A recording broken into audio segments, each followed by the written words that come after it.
Welcome back to Carneades.org. Today we're going to be continuing with our series, 4 Weeks of Famous Philosophers. In this video, we are going to be looking at Seneca the Younger, teacher of the emperor, defender of Roman Stoicism, and evader of death.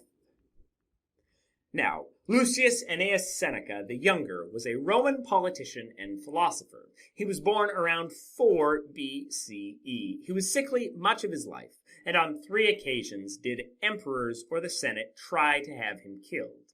When he finally did kill himself, it took 3 tries. Ironically, it was his illness that kept him alive.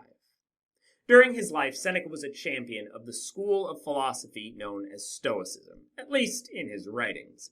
Though it originated in Greece, it was actually quite popular in Rome. For more on the theories of Stoicism, check out my video, What is Stoicism? In this video, because we've kind of already covered in that video some of the original Greek theories about Stoicism, we're going to talk a little bit more about Seneca specifically and the kind of Roman take, or at least Seneca's take, on the Stoic philosophy. Now, as to Seneca, unlike many of the philosophers in this series so far, Seneca didn't necessarily practice what he preached. In spite of arguing, as the Stoics did, that poverty was not evil or something to be avoided, he was one of the richest men in the world at the time. He espoused the good of a private life in place of a public one, but was very involved in the public sphere, serving himself as a tutor to an emperor. He claimed that we should live virtuously, and yet was often the center of scandal in Rome, being indicted by the Senate for adultery. Seneca was also a playwright. There is more debate as to whether these plays supported or undermined his arguments for Stoicism. They certainly focus on the destructive force of emotions such as anger and passion, but whether these portrayals are fully in line with Seneca's work is not really clear.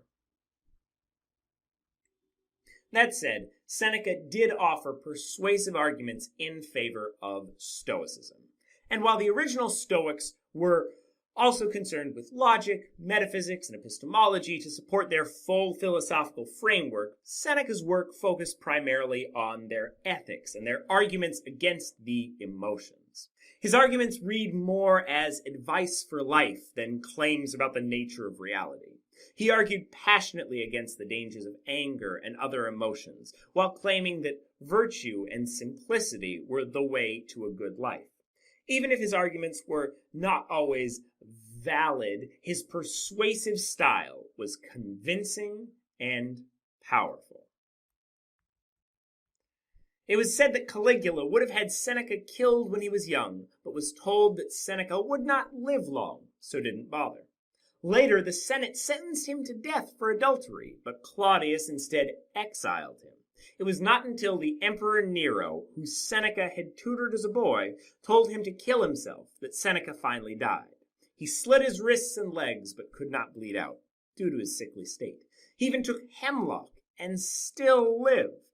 Finally, he was taken to a hot bath that opened up his veins. He bled out and died. Therefore I give you Seneca, teacher of the emperor, defender of Roman Stoicism, and evader of death.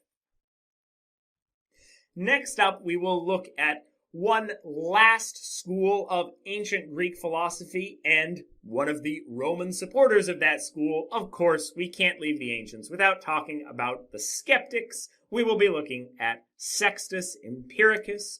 Watch this video and more here at Carneades.org, and watch a new video every single day for the whole month of October. Stay skeptical, everybody.